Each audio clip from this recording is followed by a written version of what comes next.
Pero vamos a comenzar en este mundo submarino rodeados de rayas, de medusas y de tiburones, una riqueza que se esfuerzan por conservar en el Oceanographic de Valencia. Ahora mismo allí están cuidando con mucho mimo, Cecilia Revuelta, unos huevos de tiburón pinta roja y unas medusitas que vemos ahí detrás de ti. Es que, de hecho, Ana, gracias a esos programas de conservación existen algunas de esas especies de las que hablamos. Por eso nos hemos tenido que venir hasta aquí con mucho cuidado para traer este tanque que veis aquí con este huevo, efectivamente, de cría de tiburón.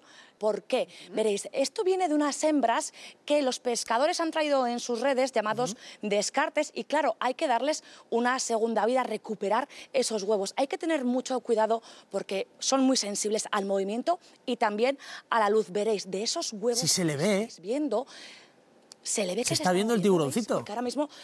Exactamente, la cámara le está dando mucha luz y por eso el biólogo Pablo, que ahora le vais a conocer, nos ha dicho que son muy sensibles y esta urna hemos tenido que traerla aquí de esta manera, que estaba en el laboratorio. Luego esas crías van a parar al mar, las ponen después en libertad. Al final hacen que este programa de conservación cierre el ciclo del tiburón pintarrojo, que antes creo que lo he dicho mal. No es una especie amenazada, chicos, pero os quiero explicar cómo en este tanque sí hay una de la especie más amenazada de los vertebrados.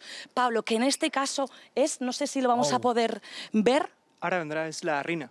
Ahí son más grandes, Rina o raya tiburón. Y me decías que algunas de estas especies estáis comprobando que están más amenazadas, las que van más al suelo, ¿verdad? ¿Por qué creéis que puede pasar esto? Todos los animales que se parecen a este que vais a ver, que estos se llaman peces cuña, pues los peces guitarra, los peces sierra, están muy amenazados principalmente por la sobrepesca, porque se aprovecha mucho su carne y sobre todo sus aletas, en Asia especialmente, pero también para hacer píldoras de cartílago, etcétera, etcétera. Pero luego también por la destrucción de su hábitat. Son animales que viven a muy poca profundidad, en hábitats costeros, y entonces son hábitats en los que hay mucha frecuencia de turismo o hay mucha movilización de todo lo que es la costa. Chicos, volvemos a decirlo, en España Directo es necesario hablar de estas cosas, viéndolo para creerlo. Así se crían en cautividad algunas de las especies más amenazadas aquí en el Oceanographic de Valencia. Alrededor de 1 millón de especies de animales y plantas están en peligro de extinción. En tan solo décadas podrían directamente desaparecer. El sueño que iba con los pies descalzos, solo... Para paliar en cierto modo que esto suceda están ellos, ahora lo entenderéis. Entramos en la llamada sala de cuarentena del Oceanographic. Aquí cerquita del mar y fue feliz.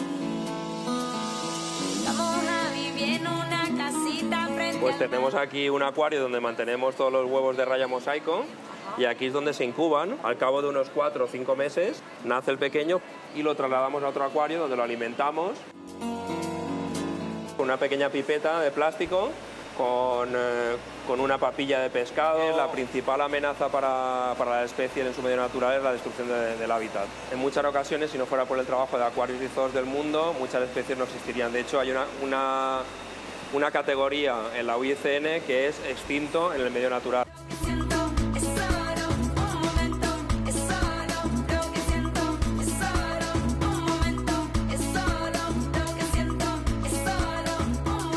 A la playa a la que vaya mañana podrías encontrar un nido, sí. Lo que hacemos es que estos nidos los asistimos y nos aseguramos que parte de estos animales, cuando eclosionan, en vez de liberarse directamente, los acogemos aquí durante el primer año de vida. Y es una forma de asegurarnos la conservación de esta especie. De 10 tortugas a las que les pusisteis seguimiento, ¿cuántas vivieron? 9.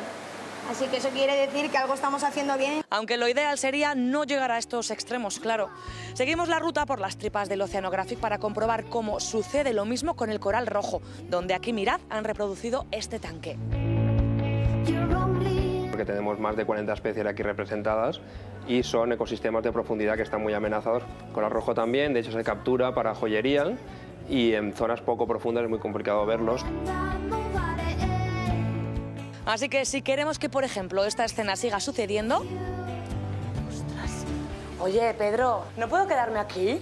¡Qué chulada! Es que mola un montón. Cualquier gesto cuenta. Y el de ellos, con sus programas de conservación, más. Pero esos tanques tienen un soporte vital, que se le llama, que son diferentes bombas, que son las que mueven el agua. Y cada una tiene un color porque cada bomba está dedicada a una función. Para que haya un intercambio de calor, tenemos unas placas y lo que hacemos es enfriar el agua del acuario.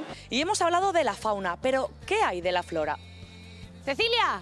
Hola, ¿qué tal? Bienvenidos. Esta planta que veis aquí es la única especie botánica que ha sido incluida dentro del catálogo de especies en peligro de extinción. Y tenemos 3 individuos, 3 ejemplares de la jara. Solo queda una planta ahora mismo, no podemos decir dónde. La pregunta es clara, ¿se puede evitar cruzar esta delgada línea hoy azul? Como se dice, estos son los hechos, vuestras las conclusiones. Para imaginar